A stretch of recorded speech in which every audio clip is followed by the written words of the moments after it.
bamwe ndabizi mujya muturaporosha bati kuki Ingabire akorera ibintu mu Rwanda mukamwihorera, Agnes Uwimana, William Ntwari, Bicahaga n'abandi mukabihorera.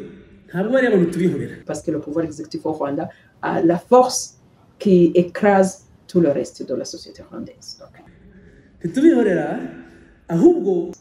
vous imaginez un ministre chargé de l'unité nationale, il est en train de citer certaines personnes, il y a certains individus rwandais que nous cherchons comment les attraper et les mettre en prison.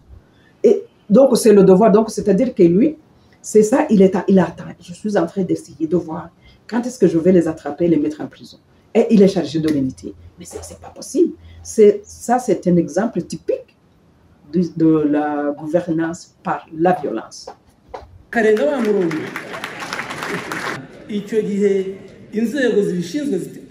Ça fait honte du pays. Donc, je demande aux autorités rwandaises d'essayer de choisir la non-violence comme solution aux problèmes de notre pays.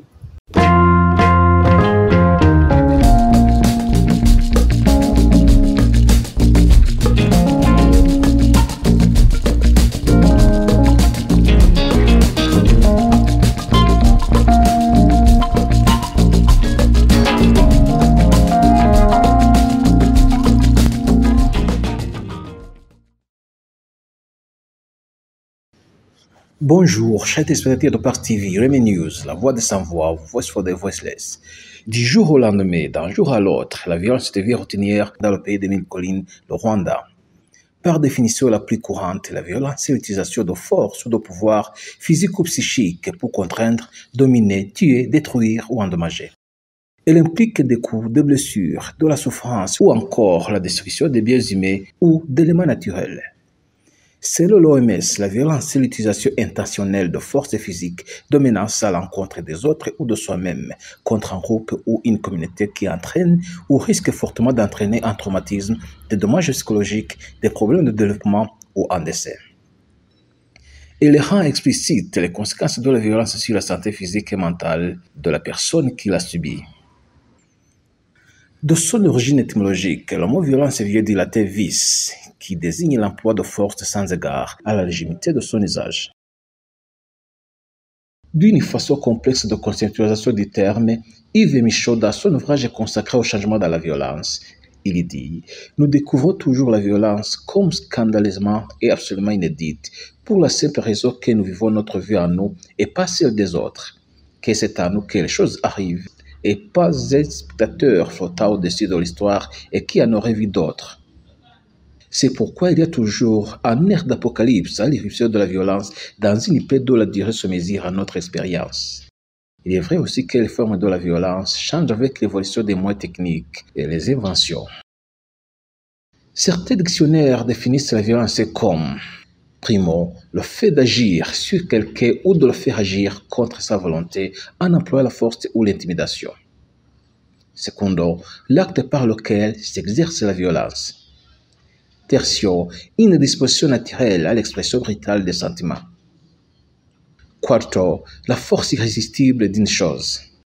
Quinto, le caractère brutal d'une action. Si nous avons introduit le mot violence, cela n'a rien à voir avec ce qui est de notre émission, car il n'y a rien de bon à se vanter de la violence. Par contre, nous visons ce qui contrecarrerait la violence de tout genre. Accompagné de Ntwari John Williams, donc moi qui vous parle, sur les écrans de Pax TV présentement, nous sommes avec une partisane de la non-violence, Madame Victoire Ingabire Umuhoza, une politicienne rwandaise, présidente du parti d'Alpha Umurinzi. Madame Victoire Ingabire, bonjour. Bonjour, ça va bien, merci.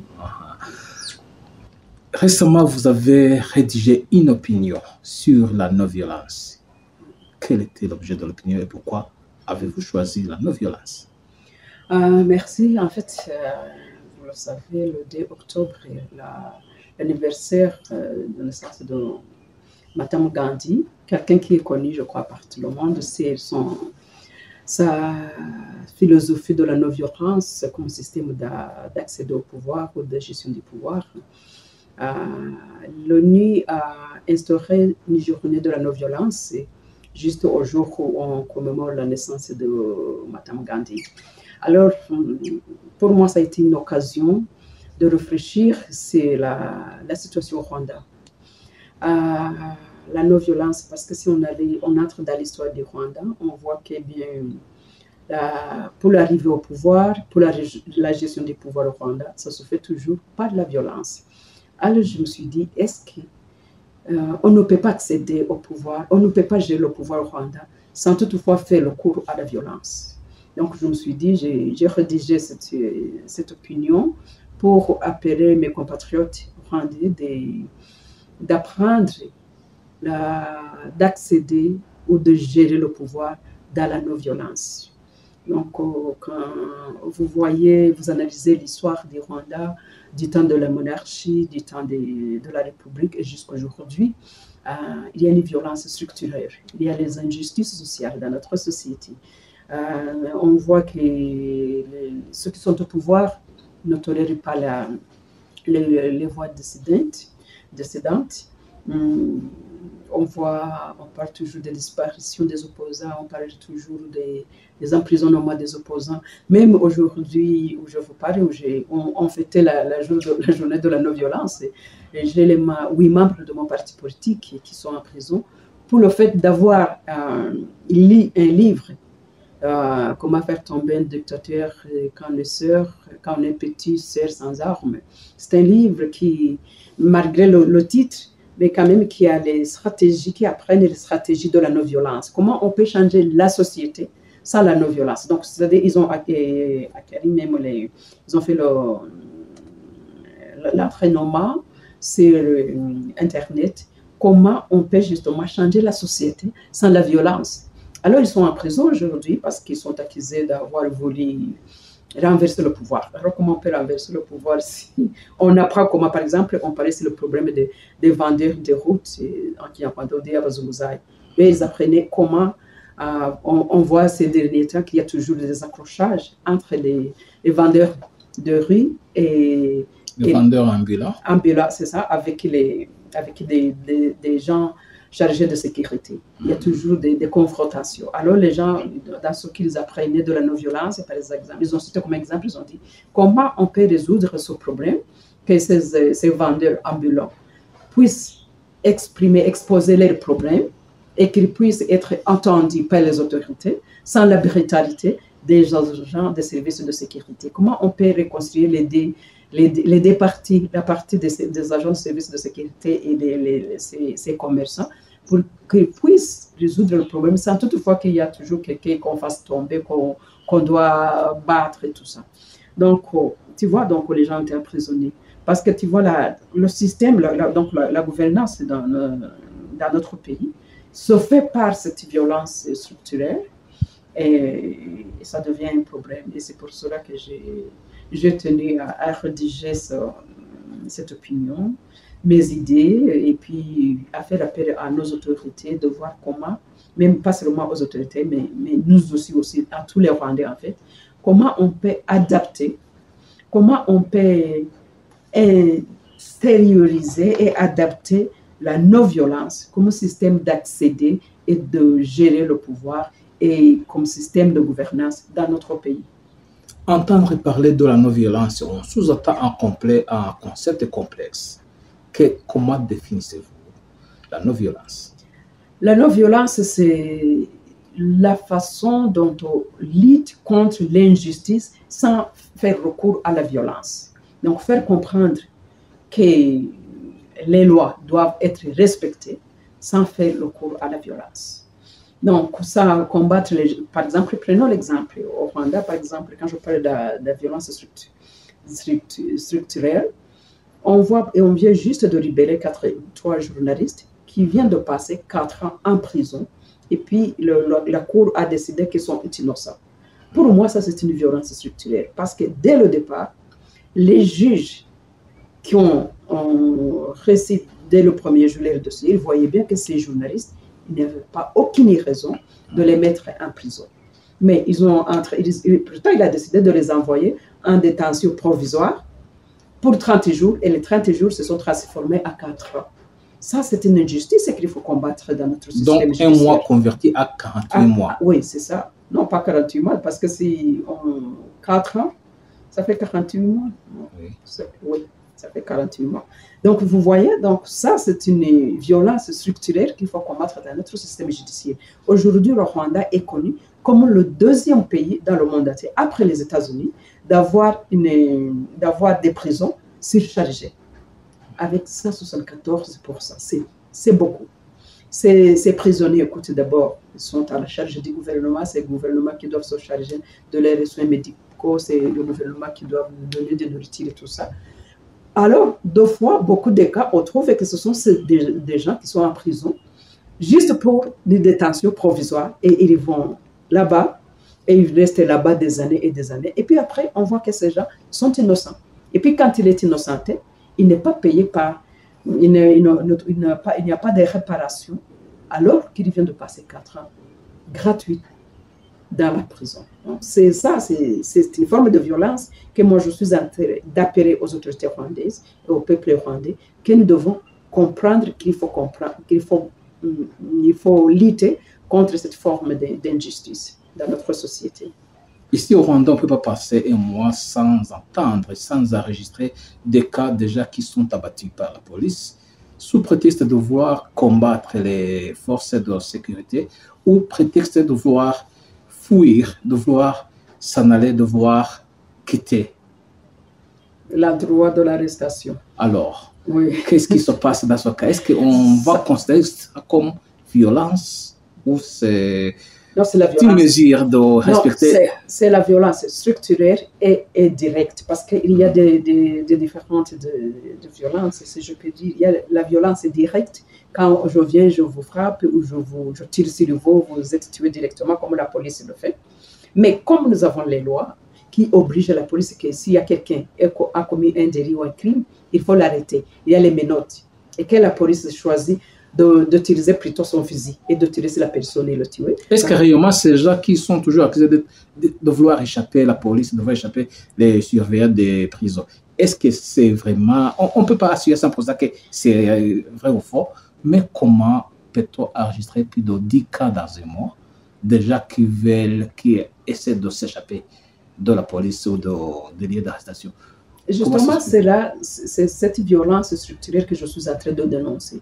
Parce que si quelqu'un est menotté et vous êtes un policier bien entraîné, comment vous pouvez dire que quelqu'un menotté a couru et qu'il vous a échappé? Ce n'est pas possible. Et que vous avez été obligé absolument de tirer sur lui avec l'arme à feu jusqu'à ce que vous le tuez. Est-ce qu'on ne peut pas tirer sans tuer? Le problème, ce n'est même pas tirer sans tuer. Le problème, il faut faire cette expérience. Parce que moi, j'ai porté des menottes maintes fois, je sais ce que c'est. Vous marchez difficilement si vous êtes menotté. Alors, comment vous allez dire que vous allez courir, vous êtes menotté, et le policier derrière vous, il n'est pas menotté, il est libre, il peut courir derrière vous, et puis on dit qu'il ne peut pas vous attraper et qu'il a la décision, c'est tirer sur vous. C'est cette violence structurelle que je suis en train de dénoncer. Parce que si le policier est là, le policier qui va tirer sur vous, il ne sera pas poursuivi par la justice, il ne sera pas poursuivi par même les institutions, les organes. Je crois qu'ils ont des organes internes, par exemple, qui peuvent les appeler un comité de discipline. S'il n'est pas poursuivi, donc c'est-à-dire que c'est cette violence structurelle que je suis en train de dénoncer. Parce que s'il n'est pas poursuivi, l'autre, le prochain jour, on va attendre qu'il y a l'autre qui a tiré sur quelqu'un qui était arrêté, et le lendemain, ça sera la même chose, et ça ne va pas s'arrêter. C'est pour cela que je fais cet appel au peuple rwandais, aux dirigeants rwandais, d'arrêter cette violence structurelle dans notre système de gouvernance au Rwanda. Et non seulement on enregistre des cas de cette violence où les policiers ou des surveillants tirent sur les gens, mais récemment, il y a des civils qui ont attaqué les policiers ou les agents de RIB. Comment ça s'appelle? Comment pouvez-vous définir ce cas? Et c'est ça même qui me fait peur. Et c'est ça qui a fait même que j'ai écrit cet article. Que vous avez publié cette opinion? Oui, parce que quand même, ça m'a fait peur que maintenant, on voit, c'est la... Je crois dans un délai de 3 mois, on vient de noter des cas où la population attaque les policiers. Ou les agents de RIB. Ou les agents, c'est ça, de RIB. Des agents armés. Vous vous rendez compte qu'un simple paysan non armé essaye de se battre contre un policier armé parce qu'ils en ont marre. Donc, c'est pour cela que cette violence qui est en fait enracinée dans notre société, que je suis en train de dire, il faut se réveiller. Il ne faut pas qu'on continue à vivre de cette violence. Il faut arrêter. Il faut commencer à apprendre comment on peut vivre en harmonie, en respect mutuel, sans toutefois chaque fois faire recours à la violence. Parce que maintenant, le peuple rwandais est habitué à cette violence venant de la part des autorités, et aussi il commence à utiliser la violence contre les autorités, parce qu'il commence à attaquer la police. Parce que ce n'est pas seulement au Ruhengeri où la population a attaqué un agent de RIB, lui retirer son pistolet, ses menottes, son téléphone, et puis utiliser la machette contre cette personne. Je condamne cette action, ce n'est pas une action qu'il faut dire qu'il faut le faire, je condamne cette action, mais ça devrait attirer l'attention à nos dirigeants. Pourquoi la population maintenant commence à se comporter de cette manière? Parce que justement, c'est le comportement de ces agents de services de sécurité. C'est le comportement des autorités locaux. Où tu vois qu'un homme de goudou, il prend un groupe de gens, ils vont attaquer des personnes qui est sous son autorité. Au lieu de l'arrêter normalement, il amène un groupe, on le frappe, même avec les machettes, jusqu'à ce qu'on tue. Vous imaginez une autorité qui tue des personnes qu'il est chargé de diriger et le tue en le battant comme ça, au lieu de l'arrêter. Même s'il a commis un crime au Rwanda, on a pris des pénards de tuer quelqu'un parce qu'il a commis un délit ou un crime. Mais vous vous rendez compte, si une autorité prend un groupe de gens, ils vont attaquer un des paysans qui est sous ses ordres, ils vont le battre et ils vont le tuer par la machette, et personne n'est arrêté. Et comment vous pensez quelle sera la réaction des autres paysans voisins de cette personne tuée? La prochaine fois, ils vont venir, ils vont se mettre ensemble, ils vont se battre. Donc c'est cette violence qui est en train de prendre l'ampleur dans notre société qui m'a poussé à faire cet écrit et à demander au peuple rwandais d'arrêter, de réfléchir et de voir comment on peut faire une marche arrière et d'éviter et d'éradiquer la violence dans notre société, et de voir comment on peut commencer à apprendre à changer des choses par la non-violence. Vous qui nous suivez, nous avons parlé de RIB. RIB, c'est Rwanda Investigation Bureau, ça veut dire l'Office rwandais des investigations.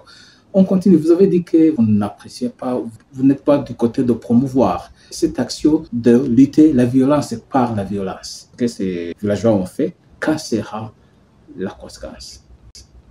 La conséquence, c'est justement ce que, surtout le Rwanda, nous avons connu une histoire sanglante. Donc, si on entre dans l'histoire du temps de la monarchie, le temps de Ruchunchu, ça a été tellement violent qu'on a décimé toute une famille royale qui était là. Et on a récemment, en 1994, on a connu le génocide contre les Tutsis, on a connu des crimes contre l'humanité. Tous ces crimes-là, c'est cette violence enracinée dans notre société.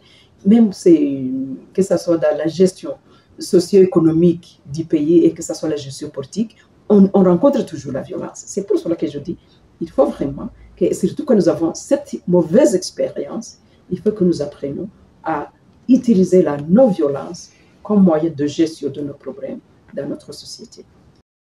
Il y a des religieux qui se disent que le rôle est de restaurer la société, mais à travers les actes divins. Mais comment peut-il aider à la restauration de la société pour la non-violence? En fait, les religions devraient aider ou assister les dirigeants de notre pays à apprendre à utiliser la non-violence comme système de gouvernance, comme système de gestion du pouvoir, de gestion des conflits entre nous les Rwandais.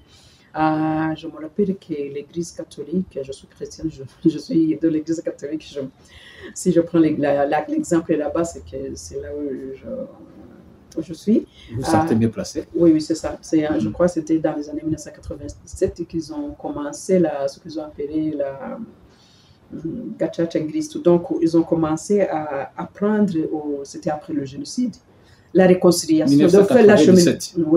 Faire l'acheminement vers la réconciliation entre ceux qui ont commis le génocide et les survivants du génocide.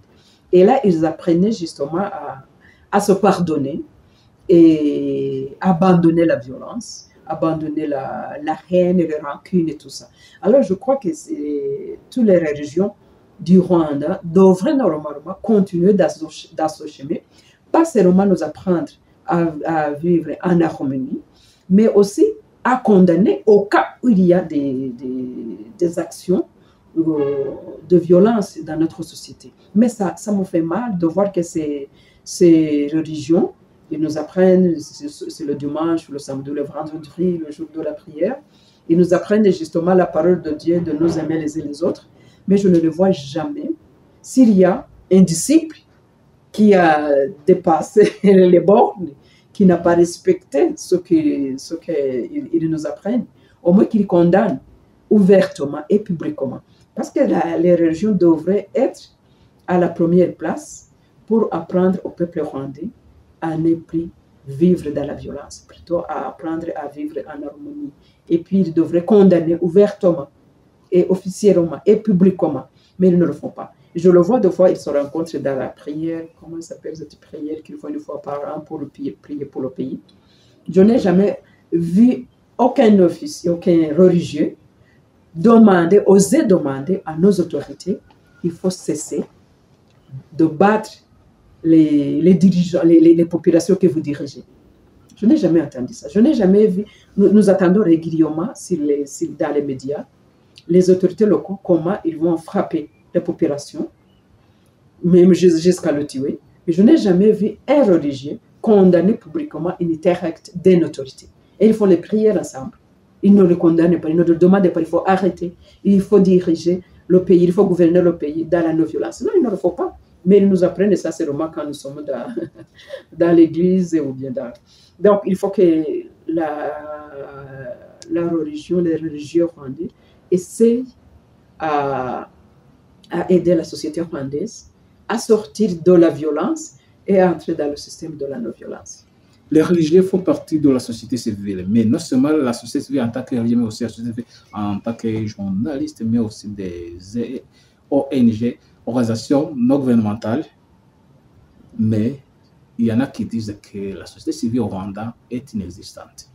Oui, c'est vrai, la société civile, vous me demandez s'il y a la société civile au Rwanda, je vous dirais qu'il existe si le nom, mais pas par les actions. Je cite un simple exemple. On a parlé des journalistes qui viennent de passer 4 ans en prison. Vous avez une organisation chargée de parler, de défendre les droits des journalistes. Pendant ces 4 ans, je n'ai jamais entendu cette organisation au moins demander que ces journalistes puissent être jugés et jugés à temps. Parce que dans la justice, je crois qu'il y a comment dirais-je, il y a l'option qui dit que la justice, c'est la justice qui est donnée à temps.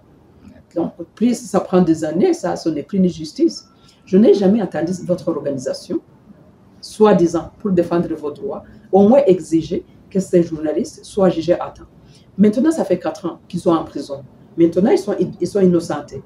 Est-ce que cette organisation, au moins, a demandé, il faut donner des réparations à ces journalistes qui ont été emprisonnés injustement pendant 4 ans? Rien du tout. Donc, c'est une injustice, c'est une violence structurelle. Si cette organisation ne peut pas défendre ces journalistes, alors que c'est dans ses obligations, alors comment vous allez me dire qu'on va combattre l'injustice et la violence structurelle dans notre société si nous avons une société civile qui n'ose pas publiquement condamner ces injustices, ces violences qui commises par les structures et les institutions de l'État? Ma question était de savoir comment cette société civile pourrait aider à condamner la violence. Comment il pourra aider s'il ne fonctionne pas, s'il ne fait pas son rôle. Donc, nous avons plusieurs ONG locales ici. Oui, ils sont là, mais ils ne font pas leur travail. Ils ne combattent pas. C'est comme vous l'avez dit, justement, les religieux font partie de la société civile. Votre organisation pour les Rwanda Media Commission, ça fait partie de la société civile. Et ce sont des exemples que j'ai pris, que j'ai donnés, qu'ils ne remplissent pas leurs obligations de défendre les gens qui sont censés de défendre.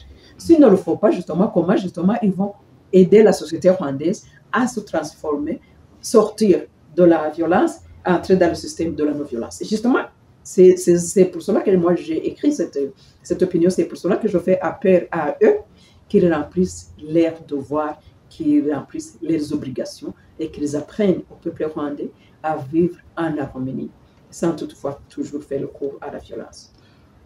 Et pour conclure, votre mot à la société rwandaise, à la population rwandaise et aux autorités rwandaises pour vivre en harmonie et sans violence. Nous devons apprendre à vivre en respect mutuel. Comme je l'ai dit, nous ne pouvons pas avoir les mêmes opinions. Mais dans les différentes opinions que nous avons, apprenons à nous respecter mutuellement. Si les gens qui sont au pouvoir ne sont pas contents qu'il y a certaines critiques que je fais envers leur politique et qu'ils trouvent que mes critiques ne sont pas justifiées, qu'ils essayent de me faire comprendre que peut-être j'ai mal interprété ou j'ai mal compris leur politique. Au lieu de faire appel aux jeunes, il faut attaquer Victoire sur les sociaux médias, il faut arrêter les calomnier de tous les mots, il faut attaquer sa mère, il faut attaquer sa famille. Ça, c'est pas résoudre le problème. Ça, c'est faire appel à la violence. Et je demande aux autorités rwandaises d'arrêter cet appel à ces jeunes, d'arrêter mener la guerre sur les sociaux médias, plutôt qu'ils apprennent à ces jeunes de faire le débat et les débats constructifs. Et j'appelle aussi à ceux qui sont dans l'opposition. Nous devons critiquer la politique du gouvernement, les lignes dont nous ne sommes pas d'accord avec, mais faites-le dans le respect de nos autorités. Même si nous ne sommes pas d'accord avec certains points, mais faites-le dans le respect. Et les organisations de la société civile devraient aussi apprendre aussi à faire leurs devoirs, à sortir. Ils travaillent dans la peur, en fait. C'est dans la peur. Ils ont peur du pouvoir exécutif parce que le pouvoir exécutif au Rwanda a la force qui écrase tout le reste de la société rwandaise. Donc, il faut que les gens essayent il faut que le pouvoir exécutif au Rwanda essaie de diminuer sa force. Et puis, il faut que les organisations de la société civile essayent d'approcher l'exécutif, le pouvoir exécutif, lui demander de respecter la loi et que nous tous nous devons respecter la loi. Et nous, la population qui sont dirigées, nous devons aussi apprendre à respecter la loi. Pour moi, je pense que si nous pouvons apprendre à respecter la loi et les règles telles qu'écrites dans nos livres, dans la Constitution, que nous respectons la Constitution rwandaise, je pense que ça nous aidera à vivre en harmonie, en respect mutuel, et il n'y aura plus raison de faire recours à la violence. Même s'il y a quelque chose, parce que nous ne sommes pas dans le paradis, nous sommes sur la terre, même s'il y a des injustices qui se commettent et que les gens utilisent les voies de la non-violence, que les gens puissent s'exprimer librement et dénoncer les injustices et le gouvernement répondre positivement aux critiques qu'ils reçoivent de la population rwandaise. La semaine passée, lors d'un meeting des partis politiques au pouvoir rwandais, un meeting qui s'est tenu à Genève, Suisse, le ministre de l'Unité nationale, lui aussi membre de ce parti politique, a tenu des propos qui menacent certains Rwandais, dont vous-même, mais aussi certains journalistes. Le ministre a précisé que vous aurez un sort malheureux et qu'une piège vous est tendu. Vous l'avez entendu parler? bamwe ndabizi mujya muturaporosha bati kuki Ingabire akorera ibintu mu Rwanda mukamwihorera, Agnes Uwimana, William Ntwari, Bicahaga n'abandi mukabihorera. Ntabwo bari abantu tubihorera. En avez-vous entendu parler? Oui, ça m'a fait rire. Il y a des gens qui pensent que des choses pareilles devraient me faire peur parce que le ministre chargé de l'unité nationale a dit que les institutions vous tendent des pièges. Bientôt, vous allez tomber dans la piège et vous attraper, on va vous mettre en prison. Mais je suis chez moi, donc si on veut m'attraper, me mettre en prison, ils sont libres, ils savent où je suis, donc ils peuvent m'attendre à n'importe quel moment. Mais ça fait honte. Ça, c'est un exemple typique des systèmes de gouvernance par la violence. Vous imaginez un ministre chargé de l'unité nationale, il est en train de citer certaines personnes. Non seulement unité et cohésion nationale. Il y a certains individus rwandais que nous cherchons comment les attraper et les mettre en prison. Et donc, c'est le devoir. Donc, c'est-à-dire que lui, c'est ça, il attend. Je suis en train d'essayer de voir quand est-ce que je vais les attraper et les mettre en prison. Et il est chargé de l'unité. Mais ce n'est pas possible. Ça, c'est un exemple typique de la gouvernance par la violence. Et je condamne cette chose pareille. Et j'espère que son ministre un jour, mais j'ai vu que c'est dans ses habitudes, parce qu'il est parmi les gens qui m'attaquent sur le Twitter. Donc, mais ça, il devrait comprendre que ça fait honte du pays. Parce qu'ils disent, quand ils font appel à ces jeunes d'aller nous attaquer sur les sociaux médias, ils ne savaient pas que ce comportement, les textes qu'ils écrivent, les mots violents qu'ils utilisent pour nous attaquer, ça fait honte du pays. Donc, je demande aux autorités rwandaises d'essayer de choisir la non-violence comme solution aux problèmes de notre pays. Comment peut-on utiliser les réseaux sociaux en évitant, condamnant la violence? Parce que justement, on voit qu'ici au Rwanda, il y en a qui utilisent ces réseaux sociaux pour promouvoir la violence. Justement, il y en a que les autorités rwandaises qui devraient faire un pas et cesser d'appeler à ce jeune d'aller attaquer aux gens sur les sociaux médias. Donc, c'est les autorités rwandaises qui devraient d'abord donner l'exemple, parce qu'il y a les autres, parce que je sais qu'il y a les gens de l'opposition aussi qui le font. Et ils disent, quand vous le dites, ça, c'est pas respectueux, il faut essayer de... Mais il faut voir, quand vous avez entendu telle autorité, il a fait appel aux jeunes de nous attaquer sur les sociaux médias. Pourquoi ne pas le faire? Donc, c'est pour cela que ce soit l'opposition, que ce soit les dirigeants du pays, nous devons vraiment apprendre à utiliser la non-violence comme solution. Parce que, comme Gandhi l'a dit, il a dit que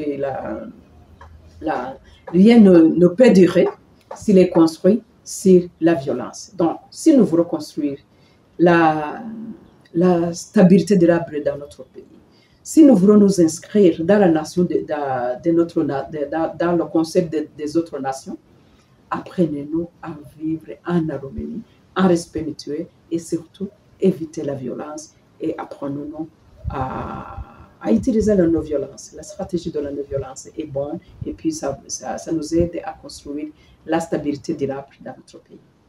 Quel sera le rôle des politiciens pour contrecarrer cette violence? Je dis, le rôle des politiciens et les membres de l'opposition et ceux qui ne sont pas de l'opposition, et les partis politiques et les politiciens individuels.